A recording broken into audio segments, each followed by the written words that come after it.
La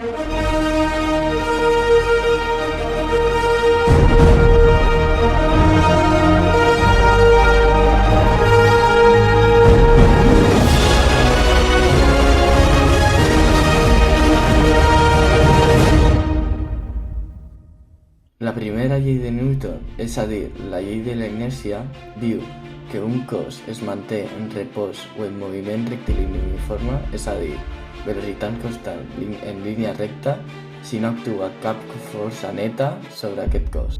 Això vol dir que si no hi ha força no canvia el moviment. En el vídeo es veu com la pilota es manté en repòs, ja que ninguna força està actuant sobre ella. Es veu com li aplico una força a la pilota i es mou uniformement. La segona llei de Newton diu que la força aplicada sobre un cos determina la seva acceleració. Com més força, més acceleració, i com més massa tingui, més li costarà accelerar.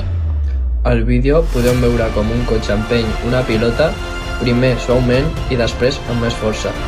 Podem veure com la primera vegada s'accelera però suaument i la segona surt disparada molt lluny.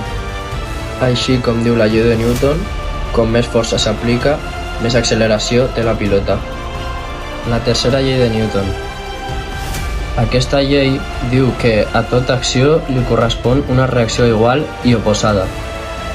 Això vol dir que si un cos exerceix una força sobre un altre, el segon exerceix sobre el primer una força de la mateixa magnitud, però en sentit contrari.